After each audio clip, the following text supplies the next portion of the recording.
বেকার জীবনের অভিশাপ থেকে মুক্ত হতে বাগেরহাটের মোরেলগঞ্জের কৃষক নাসির মল্লিক ইউটিউব দেখে ২০২০ সালে চুয়াডাঙ্গার কমলা চাষী ওমর ফারুকের কাছ থেকে ১২৫ টাকা দরে ৫০টি কমলার চারা ক্রয় করেন এবং নিজের ৭ কাঠা জমিতে রোপণ করে কমলার বাগান গড়ে তোলেন। ১ বছর পরে সফল এ চাষী নাসির উদ্দিন মল্লিকের গাছে ফলন আসে। প্রাথমিকভাবে এক একটি গাছে ২৫ থেকে ৩০টি কমলা ফল হয়। গত বছর তিনি এই বাগান থেকে ১৭ মণ ২৩ কেজি কমলা ফল বিক্রয় করেছেন, প্রতি মণ ১৩,২০০ টাকা দরে। প্রায় তিনি ৩ লক্ষ টাকার ফল বিক্রি করেছেন এ বাগান থেকে। এবছরে তার কমলা বাগানে ফলন দ্বিগুণ হয়েছে, যদিও বাজার দর কিছুটা কম। তারপরও এই কমলা বাগান থেকে ২০ মণের অধিক ফল বাজারজাত করতে পারবেন বলে আশাবাদী তিনি। আমি মোহাম্মদ নাসির উদ্দিন মল্লিক। আমার দেশের বাড়ি হয়েছিল পটিখালী গ্রাম, মোরেলগঞ্জ থানা, বাগেরহাট। আমি ৪ বছর আগে খুব কষ্টের মধ্যে আমার দিনগুলো গেছে, অর্থাৎ আমি খুব বেকারের মধ্যেই ছিলাম। হঠাৎ করে ইউটিউব চ্যানেল থেকে আমি দেখতে পাই চুয়াডাঙ্গা ওমর ফারুক নামের এক ব্যক্তির এই কমলা বাগান। এক পর্যায়ে আমি ওমর ফারুকের সাথে যোগাযোগ করে তার কাছ থেকে আমি ৪৫ থেকে ৫০ পিস এই চায়না কমলার কলম আমি আনি। পর্যায়ে যে বছর আমি এই চারাগুলো এনে রোপণ করি, তার পরের বছরই এক একটা গাছে ১৫, ২০টা, ২৫টা করে ফল আসে। যাই হোক, তাই দেখে আমার মনের মধ্যে দারুণ একটা প্রফুল্ল তৈরি হয়। আমি প্রথম বছর যে ফলটা পাইছি, এই ফলগুলা কম বেশি সকলকে, আমার এলাকার সকলকে আমি আল্লাহর রাস্তায় মেহমানদারি করছিলাম। কিন্তু দ্বিতীয় বছর তুলনা মতে আরও বেশি ফল আসে।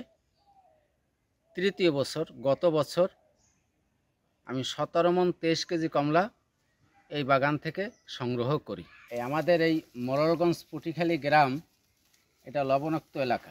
একমাত্র আল্লাহর অশেষ রহমত, এটা না হলে এরকম কালার আর এর মধ্যে ফ্লেভার যেমন তেমনি মিষ্টতা, এটা যদি টক হতো, তিতা হতো, কখনো বাজারজাত আমি করতে পারতাম না।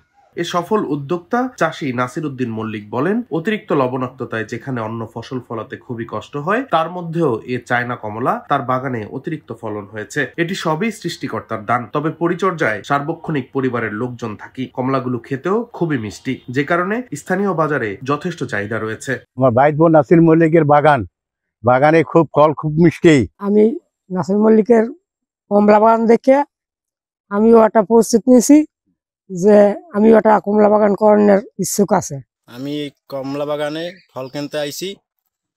এই ফলের বাগানের ফলগুলো খুব মিষ্টি এবং সুস্বাদু। তিনি জানান, পার্শ্ববর্তী জেলা উপজেলার ব্যাপারীরা এসে বাগান থেকে ফল তুলে নিয়ে যান। গত বছর ১৩,০০০ টাকারও বেশি দরে প্রতি মণ এ চায়না কমলা বিক্রি হয়েছে। এবছর ব্যাপারীরা দাম বলছেন মণ প্রতি ১১,০০০ টাকা। ২-১ দিনের মধ্যে বাগান থেকে কমলা ফল কর্তন করা হবে বলে জানান তিনি। তার এই বাগান থেকে প্রায় ৪ লক্ষ টাকার চায়না কমলা ফল এবছর তিনি বিক্রি করতে পারবেন বলে আশা করছেন। তার কমলা বাগান দেখে অনেকে উৎসাহিত হচ্ছেন কমলা চাষে। অনেকেই তার বাগানে কাজ করে জীবিকা নির্ভর করছেন। ৩-৪ বছর এই কমলা বাগানে আমি কাজ করতেছি, এদিকে আমার সংসার চলে।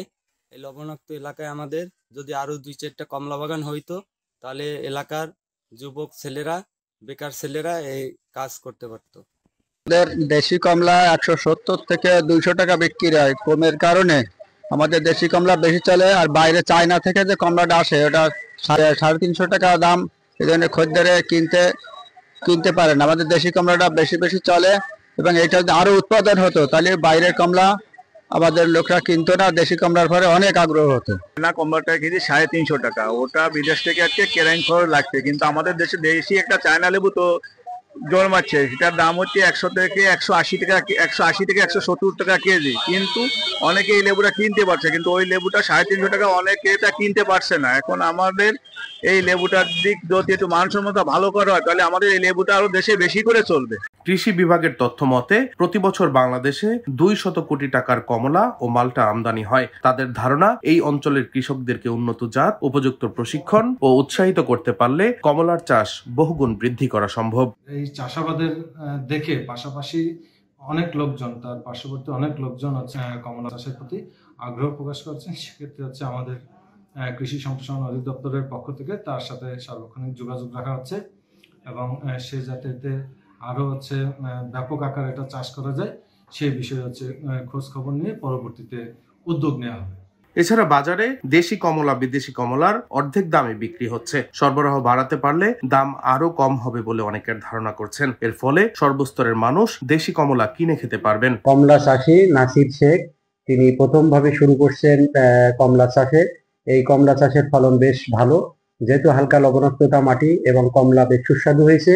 এবং আমরা জানি যে বাংলাদেশে প্রায় 200 কোটি টাকার কমলা এবং মালটা আমদানি করে। সেক্ষেত্রে এইসব অঞ্চলগুলোতে যদি আমরা এই চাষাবাদে কৃষকদেরকে প্রশিক্ষিত করতে পারি, কৃষকদেরকে চাষাবাদে আগ্রহী করে তুলতে পারি, তাহলে আমাদের দেশের যে চাহিদা, এই চাহিদা অনেকাংশে পূরণ করা সম্ভব হবে। কাজে কৃষি সম্প্রসারণ অধিদপ্তর বাগেরহাট চেষ্টা করছে যে এই সমস্ত চাষি যারা কমলা চাষে আগ্রহী আছে তাদেরকে একত্রিত করে প্রশিক্ষণের মাধ্যমে, উন্নত চারার মাধ্যমে এই কমলার আবাদ সম্প্রসারণ করা এবং দেশের অর্থনীতিতে বিরাট একটা ভূমিকা রাখবে বলে আমি মনে করছি। অনেকের ধারণা মালটা চাষের পাশাপাশি কমলা চাষ বৃদ্ধি করতে পারলে জেলার চাহিদা মিটিয়ে দেশের অন্যান্য জেলায়ও এই কমলা রপ্তানি করা যাবে। এতে বিদেশ থেকে আমদানি কমবে এবং বৈদেশিক মুদ্রার সাশ্রয় হবে।